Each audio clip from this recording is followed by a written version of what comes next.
Hi, we're back from our commercial that we didn't plan on having. Thanks to Instagram, we can't get our homie online. Everyone, let's send some energy to Christy so that she can get on and let's talk about happiness. And this is a perfect example. We are in the moment. We are planning to do a live show, which, are we crazy? I think so. It could be considered a shit show this morning, which I think is appropriate for life.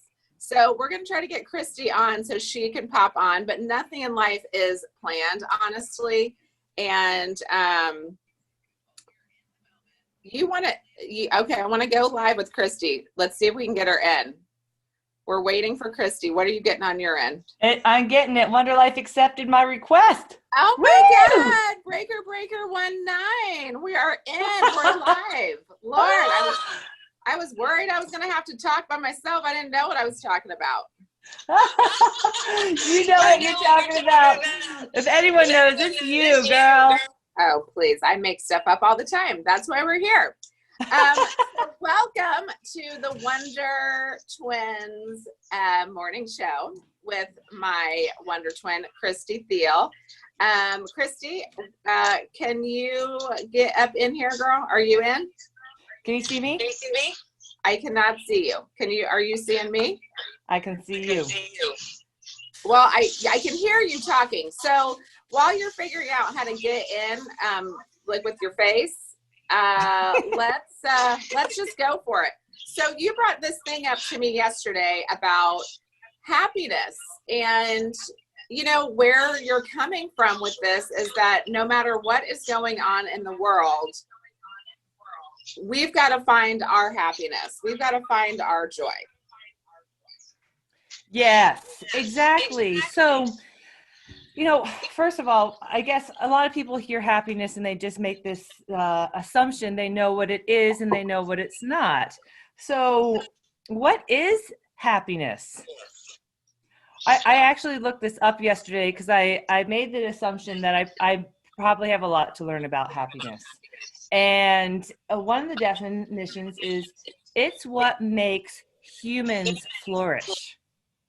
Be expansive. I love that. Now, is happiness different than joy? I feel like sometimes, people are like, happiness, it's not about being happy. It's about being in joy. But I think happiness is a beautiful thing. But sometimes people talk about happiness being fleeting. What do you think about that? What you know about that, girl? Well, bleeding happiness, that reminds me of something else I read last night. And it's not about being happy all the time, because then you're bleeding out and you don't want to give out more energy than you have because you end up being drained. And that doesn't leave anyone energized or positive. It leaves them depleted and for recharge. So I think when you're bleeding out happiness, you're really saying that you need love and attention, and you're looking for it externally versus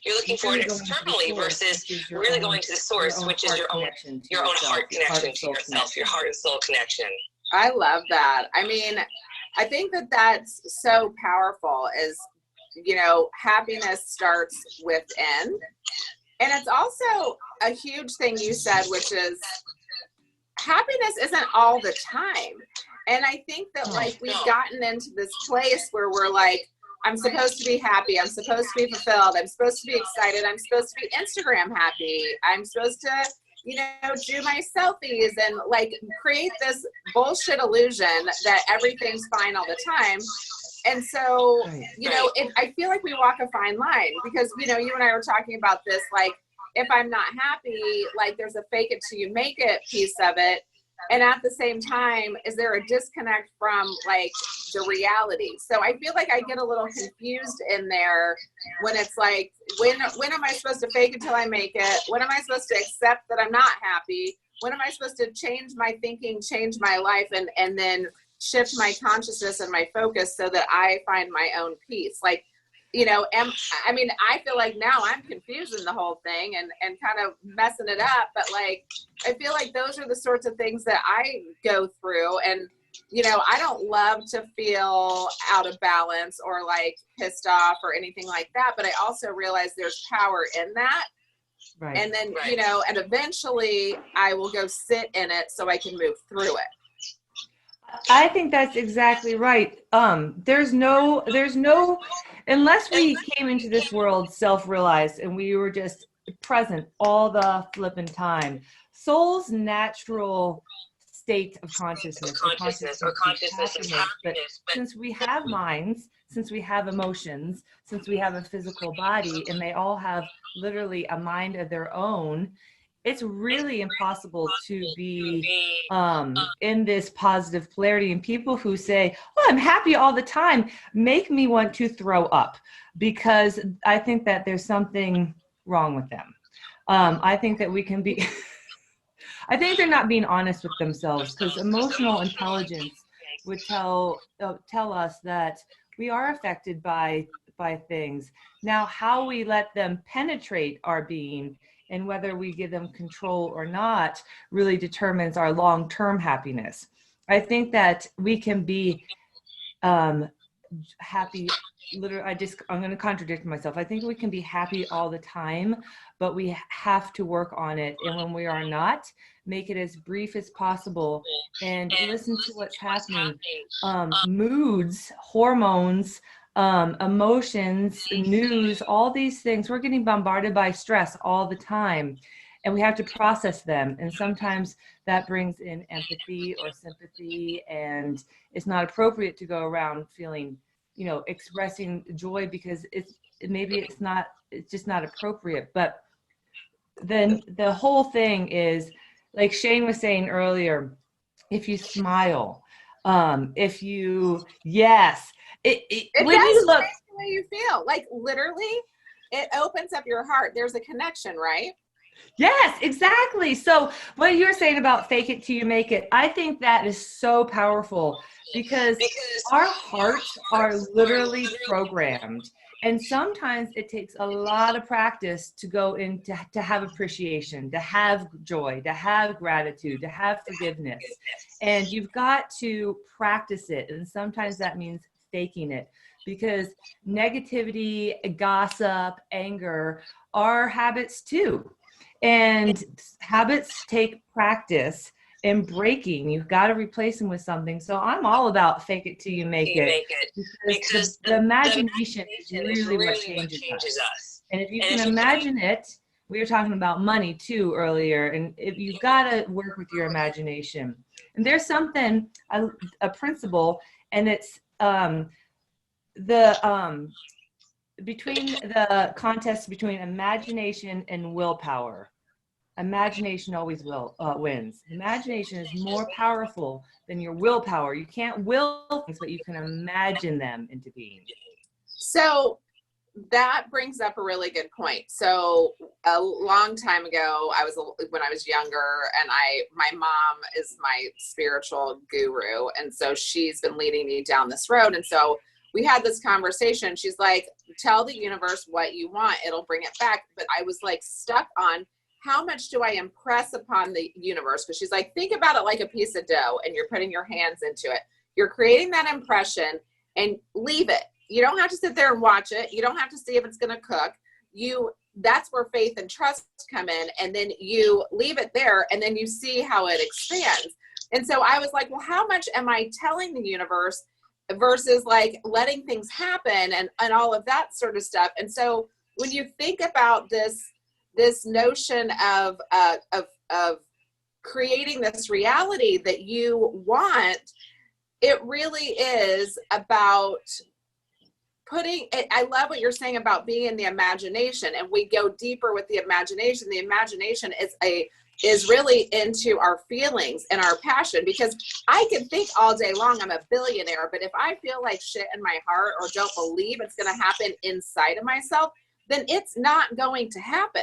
And the universe can't deliver you that which you don't believe, and it can only deliver you what you believe. So if you look at the out picturing of the world we live in right now, the world we live in right now is actually not as effed up as it actually appears.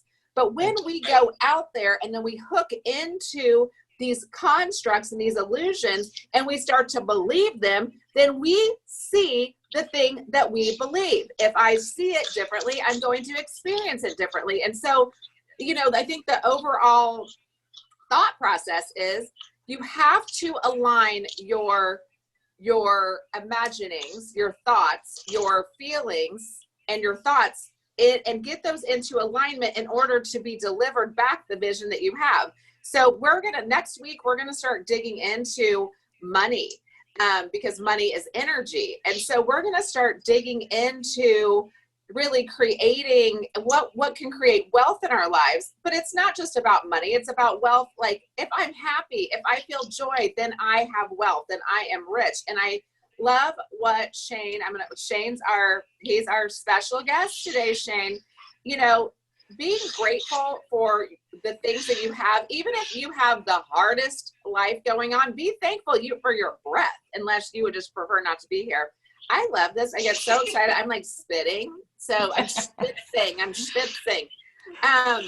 But like, the gratitude piece is key. And the more we are grateful for, we're in this vibration of, I have everything to be grateful for. I have everything I need right now. And so it's all right here. I am my abundance. I am my joy. I am my happiness. And the thing is it's okay if you're not happy all the time. There's power in that.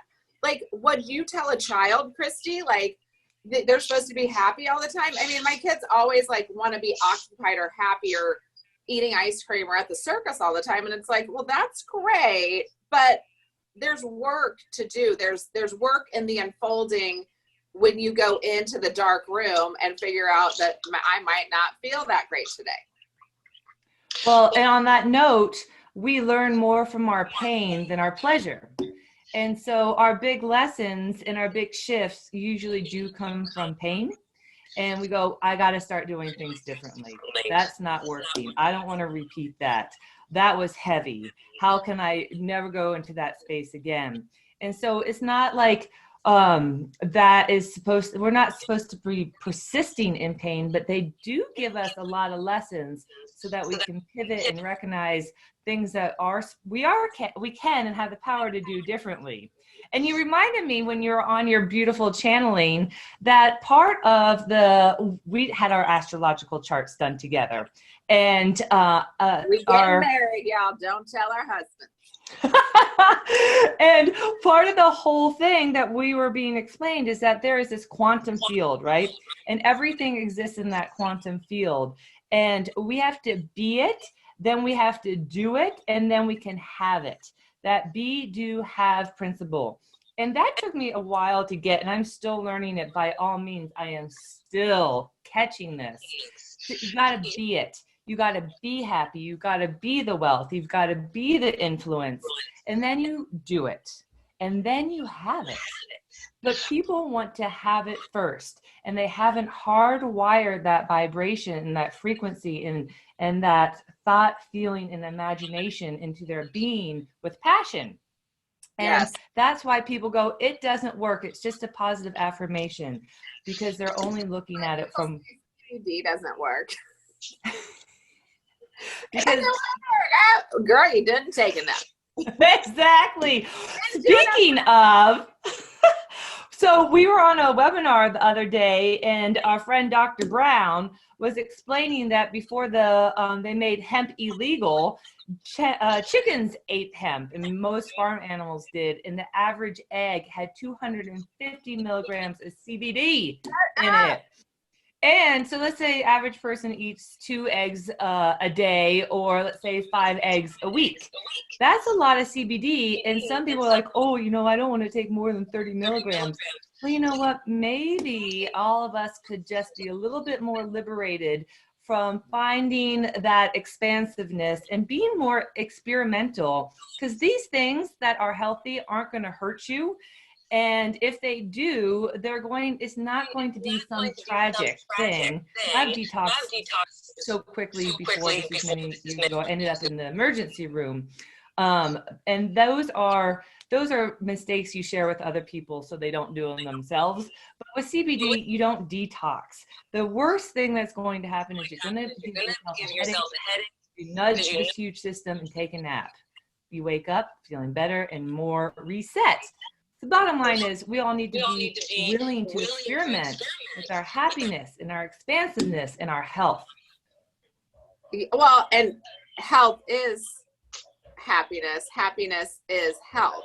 I mean, think about how much more healthy your body is if you are putting good vibrations in. Remember like years ago, that whole thing where the monks were praying over the water and they showed the different like water crystals frozen or whatever, and like, so the vibration that you put into something really, I mean, it's energy. So you're talking about the quantum field, which is like not woo woo, but like what, you know, like the quantum field is just the energy in the collective consciousness, the collective mind, whatever you think created you or didn't, because you hatched, you landed from your alien ship. Great for you. We love you guys too. I mean, shoot, I don't know what planet I came from, but like, you know, we're just talking about energy. And the thing is, it just is what it is. I mean, quantum physics is a real thing, and it's about, and Lord knows I'm not a scientist, so this is not from, you know, Webster's dictionary, which they might not even have that anymore, or Britannica or whatever. But like, you're talking about basic energy. So it's about like mind and thought and creation. And when we go back to what you're talking about, you know, what'd you say? Be, do, have. Was that what you said?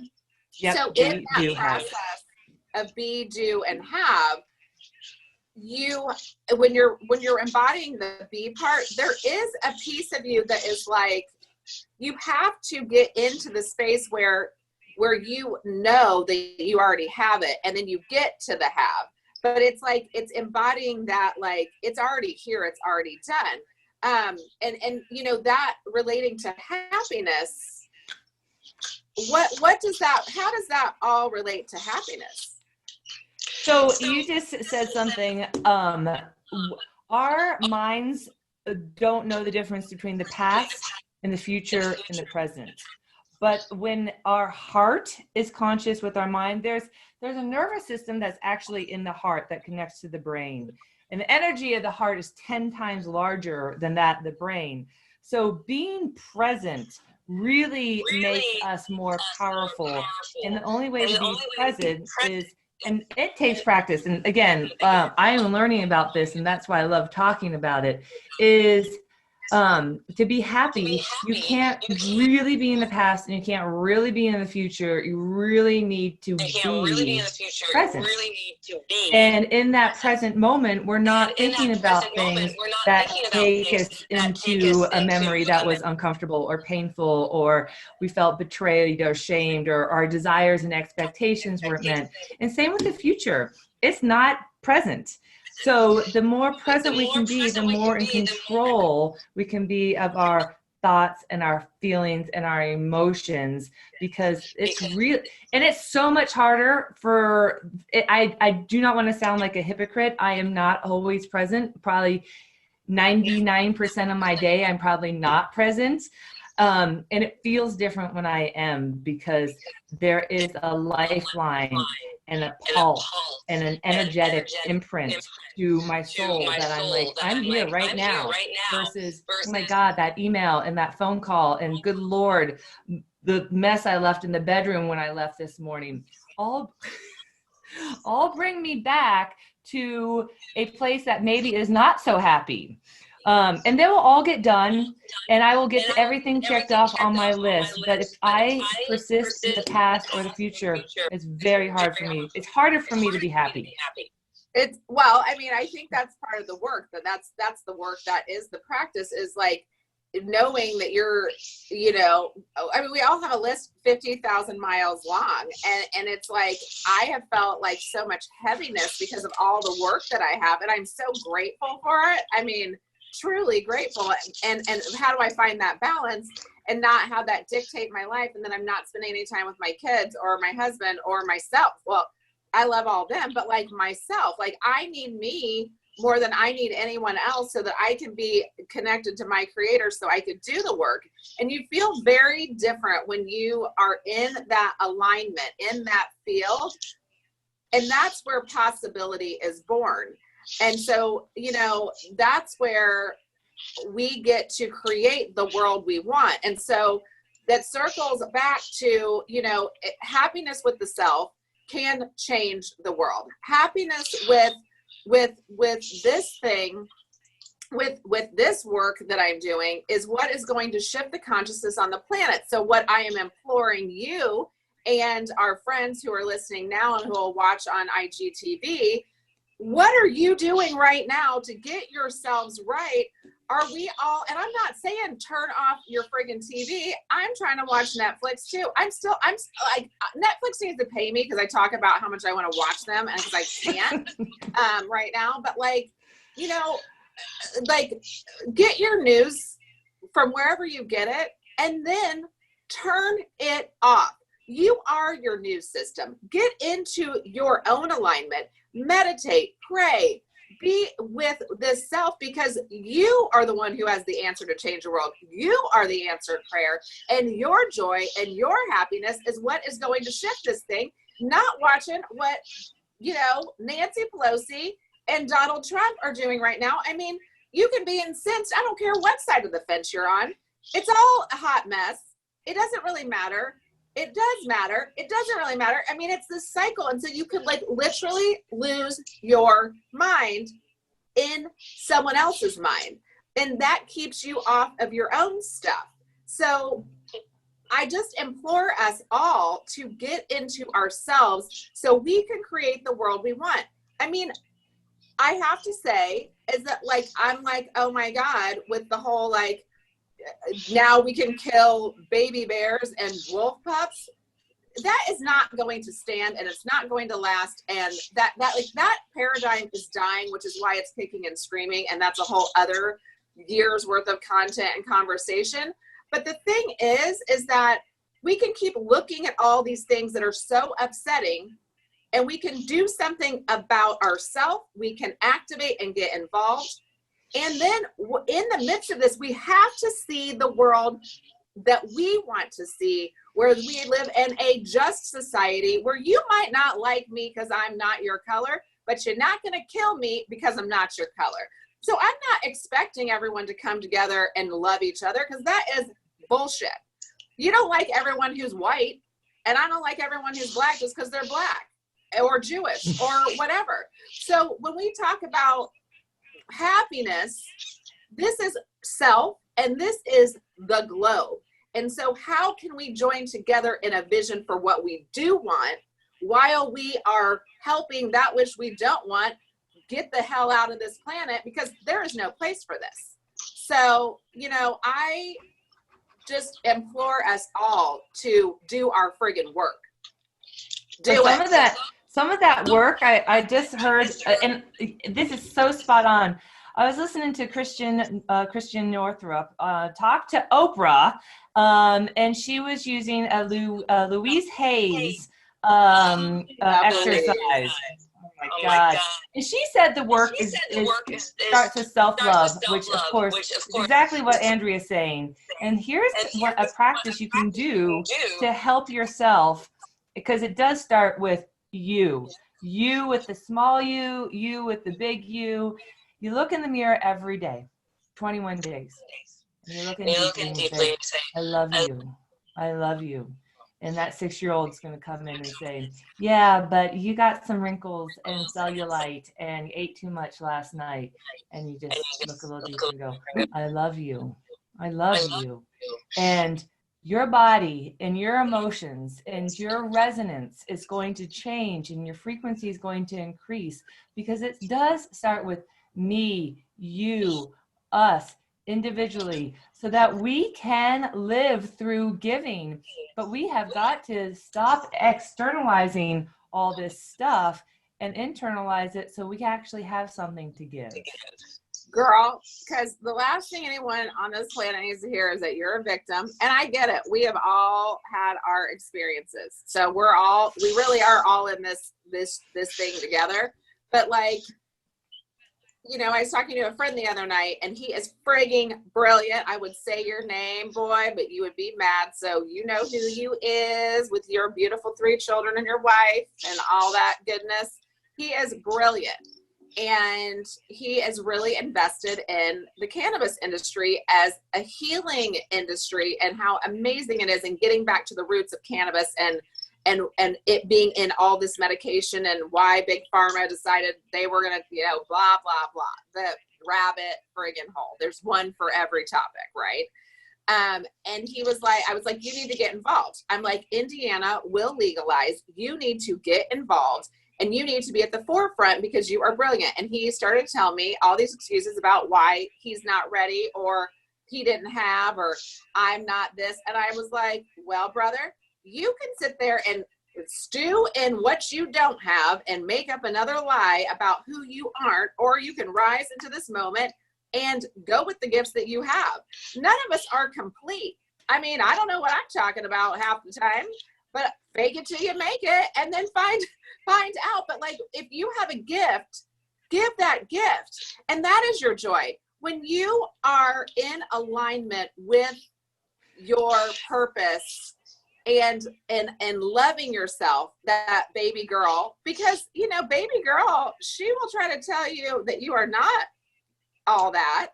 When you can love her into that oblivion, and you can love yourself into the place of your power and in that alignment, that's where joy comes from. That's where happiness comes in. Like, that's where you get into this now moment. And then when the shit hits the fan, because guess what? It will. The other shoe will drop. It will, because it does. When these things then happen, you rest in yourself and whatever you think created you, and that just allows space. And so then the joy gets deeper, and then the happiness becomes more, because you have gone to that next layer. You're doing that work. And so you got to go through the shit to get to the good. And we're right now. And remember that pain is the better teacher. We don't learn from being in pleasure. We learn from the pain. And most of our belief systems are lies. We have been duping ourselves. I'm not pretty enough. I'm not wealthy enough. I'm not healthy enough. I don't have the body for this. I don't have blah, blah, blah, blah, blah. Belief systems are mostly bullshit. And so we have to rewire our belief systems into that place of love, which is the most powerful energy in the world. Forgiveness, abundance, gratitude, sincerity. And it takes practice, like Andrea is saying. So there are no excuses, except it takes the same amount of energy to have a good day as it does to have a bad day. And one leaves you feeling a lot better than the other. Word to the herd, yo. Word to the herd. Well, shoot, I feel like we done talked about that. Is there anything else you want to share with people today? I mean, next week, I'm really excited about our money talk, and it's really energy and health and wellness. I mean, this is all about health and wellness. Like, I mean, your financial well-being is a huge impact on your mental well-being. I can't tell you how many times I would be like jolted up out of bed, like, oh my God, I don't, whatever, you know, all that. And then that takes you into another space. And so we're going to talk about that stuff next week, and maybe share more about our astrology. Like, we're super pumped about like this whole thing that we just did. Cause Christy's like, you know, I guess you could speak for yourself. It's not my mouth show. Like, why did you think that we needed to do this? I felt like we needed to do this to learn about our strengths and weaknesses. As we come together, as you come together with anyone, there's always that Venn diagram. There's you and that person, and then there's that us. And that us has its own life and its own pulse and its own identity too. And I want to understand us. I want to understand as much as we can our blind spots, and so how we negotiate them. And then all of our blessings too, because this is more about who we are and what we have to give us as the Wonder Twins. And it was just, And it was so confirming to Yeah. go, oh my God, we come from this deeply rooted, we come from past lives. And there was so much harmony in our synchronicity and our overlap that it, you know, and it's good to, it's just, I wanted to know more about us, so that we can figure out what we can, what our purpose is and how we give and receive. Because you see you guys show up like Dr. Heidi, it makes my heart jump with joy. And Shane and Lisa and Bill, this is, I'm getting so much from you guys being here, and also just being with Andrea and our usness.